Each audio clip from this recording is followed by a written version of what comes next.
प्यारे विद्यार्थियों, आज हम लोग रीत काल का उद्भव, विकास और प्रमुख काव्य रचनाएं एवं विशेषताओं पर चर्चा करेंगे। रीतिकाल संवत 1700 विक्रमी से 1900 विक्रमी तक चला।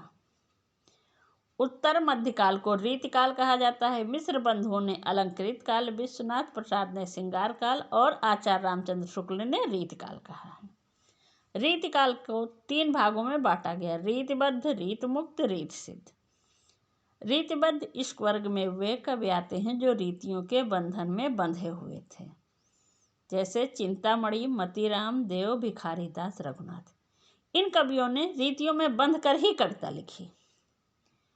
रीतमुक्त इस वर्ग में वे कवि आते हैं जो रीतियों के बंधन से पूर्णतया मुक्त थे, जैसे घनानंद, बोधा, आलम तथा ठाकुर।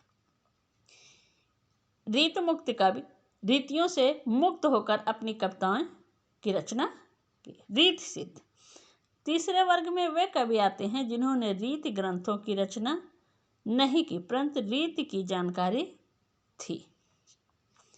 बिहारी की रचना बिहारी सतसई, जिसमें 713 दोहे हैं। बिहारी अकेले कवि हैं जो रीतियों को सिद्ध करते हैं। परिस्थितियां। राजनीतिक परिस्थिति।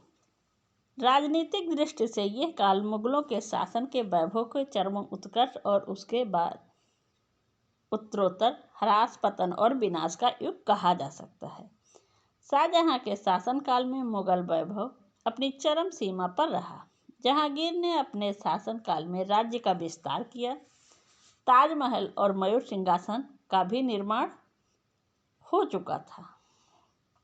1712 ईस्वी में इस साम्राज्य का पतन आरंभ हो गया। लगभग 50 वर्षों तक शासन एक प्रकार से स्थिर न हो सका।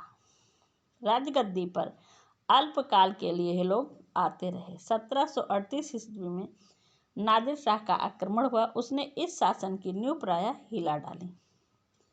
1761 ईस्वी में अहमद शाह अब्दाली ने आक्रमण किया।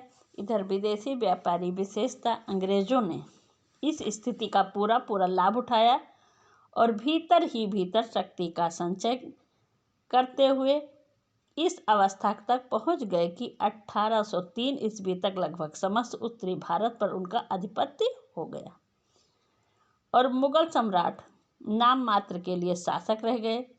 वास्तविक सत्ता अंग्रेजों के हाथ में चली गई। रीति काव्य की रचना के क्षेत्र अवध, राजस्थान और बुंदेलखंड की कथा भी ऐसी ही है। अवध के विलासी शासकों का अंत भी मुगल साम्राज्य के समान करुणमय रहा। राजस्थान में भी विलास और बहुपत्नी प्रथा, आंतरिक कलह बढ़ते गए। मुगल साम्राज्य के समान ही हिंदू रजवाड़ों और अवध के नवाबों को अंततः अपना करुणिक अंत देखना पड़ा। सामाजिक स्थिति। सामाजिक दृष्टि से भी इस काल को आदि से अंत तक घोर अधपतन का युग कहा जा सकता है। इस काल में सामंतवाद का बोलबाला था और सामंतशाही के जितने भी दोष हुआ करते थे उनका प्रत्यक्ष अथवा अप्रत्यक्ष प्रभाव जन सामान्य के जीवन पर पड़ रहा था। सामाजिक व्यवस्था का केंद्रबिंदु बादशाह था और उसके अधीन थे मनसबदार अथवा अमीर उमराव। शासित वर्ग में एक ओर श्रमजीवी और कृषक आते थे और दूसरी ओर सेठ, साहूकार, दुकानदार और व्यापारी। जनसाधारण की चिकित्सा, शिक्षा, संपत्ति रक्षा आदि का भी इसी काल में कोई प्रबंध न था। नारी को अपनी संपत्ति मानकर ही उसका भोग इनके जीवन का मूल मंत्र हो गया था। विलास में डूबे लोग अपनी संतान की देखभाल तक नहीं कर पाते थे। सांस्कृतिक स्थिति। सामाजिक अवस्था के समान इस युग में देश की सांस्कृतिक अवस्था भी अत्यंत शोचनीय थी। अकबर, जहांगीर और शाहजहां की उदारतावादी नीति तथा संतों और सूफियों के उपदेशों के परिणाम स्वरूप हिंदू और इस्लाम संस्कृतियों के निकट आने का जो उपक्रम हुआ था वह औरंगजेब की कट्टरता के कारण एक प्रकार से समाप्त हो गया। विलास वैभव के खुले प्रदर्शन के कारण अपनी अपनी धार्मिक आस्थाओं का दृढ़तापूर्वक पालन भी इनके लिए एक प्रकार से कठिन हो गया था। रूढ़वादिता बढ़ती गई, केवल वाह्यचार ही धर्म पालन रह गया था। धर्म स्थान भ्रष्टाचार का केंद्र बन गई थी। साहित्य एवं कलाओं की स्थिति। साहित्य और कलाओं की दृष्टि से यह युग पर्याप्त समृद्ध कहा जा सकता है। सामान्य रूप से आश्रयदाताओं की अभिरुचि का विशेष ध्यान रखना पड़ता था। प्रतिभावान होते हुए भी ये लोग अपने सर्जन का उत्तमोत्तम रूप प्रस्तुत करने में असमर्थ रहते थे। इस युग में राजाश्रित कवियों और जन कवियों द्वारा रचित साहित्य गुण और परिणाम दोनों की दृष्टि से इतना विशद है कि हिंदी भाषा उस पर सहज ही गर्व कर सकती है। ललित कलाओं का संबंध है। इनमें चित्रकला काव्य के सामान्य ही इस युग में प्रचलित और समृद्ध हुई। इस युग में स्थापत्य कला और संगीत कला का भी अपना विशिष्ट स्थान रहा। कवि एवं उनकी रचनाएं। कवि चिंतामणि, काव्य विवेक, श्रृंगार मंजरी। भूषण शिवराज भूषण, अलंकार प्रकाश। मतीराम सतसई, रसराज। आलमकेल इनकी रचना है। घनानंद, सुजान हित प्रबंध, वियोग बेल। भिखारीदास, काव्य निर्णय, छंद प्रकाश। राम सिंह, अलंकार दर्पण। नंदकिशोर, पिंगल प्रकाश। पद्माकर, गंगा लहरी। प्रताप सिंह का काव्य विनोद। बिहारी सत्सी। रीतिकाल की विशेषताएं। रीति निरूपण की प्रवृत्ति। रीतिकाल की विशिष्ट पहचान है कि जो हिंदी कविता के इतिहास में अद्वितीय है। इस युग में 3 तरह से रीति ग्रंथों का निर्माण हुआ। प्रथम, उन रीति ग्रंथों का जिनका उद्देश्य काव्यांग निरूपण करना था। द्वितीय दृष्टि में रीत कर्म और कवि कर्म का समन्वय मिलता है, जिसमें चिंतामणि, मतीराम भूषण, पद्माकर आदि कवि आते हैं। तीसरा वर्ग उन कवियों का है जिन्होंने लक्षणों का निर्माण न करके केवल लक्ष्य ग्रंथ लिखे हैं। श्रृंगारिक प्रवृत्ति। रीत युगीन कविता का प्राण तत्व है।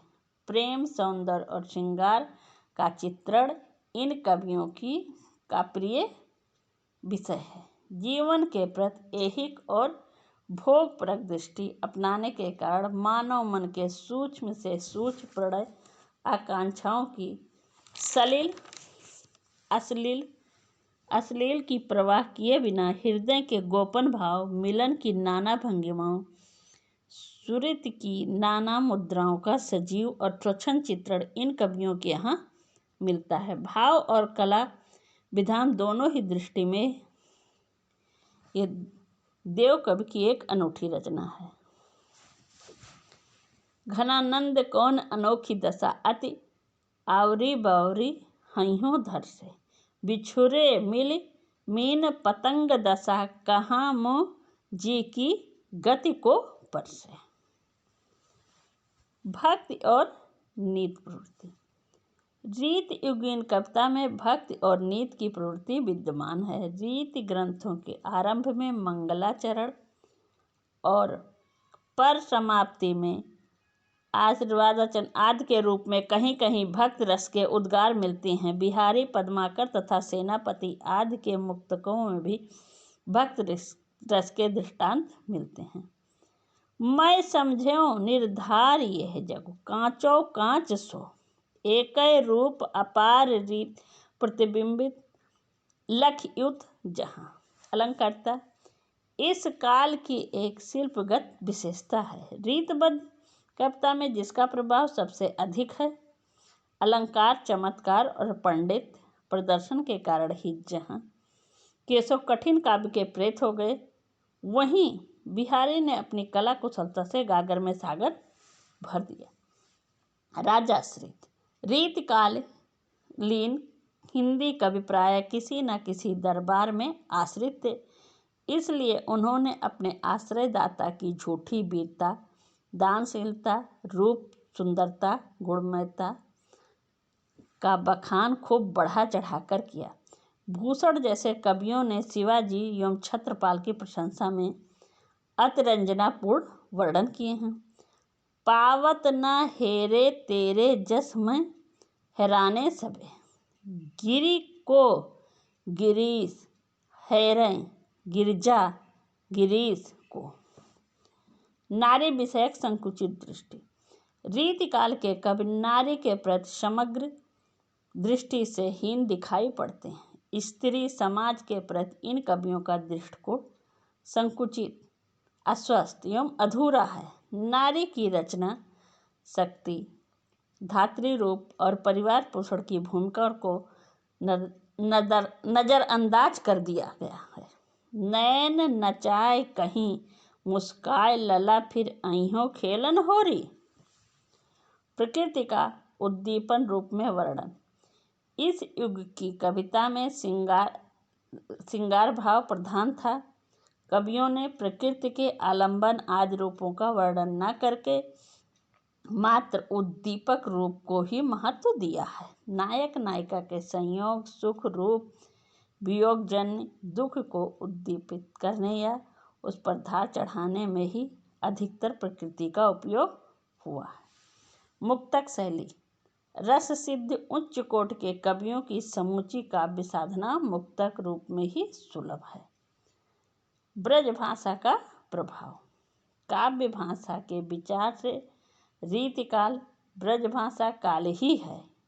इनकी ब्रजभाषा प्रांजल, श्रुत, मधुर, कोमल, कांत पदावली से युक्त है।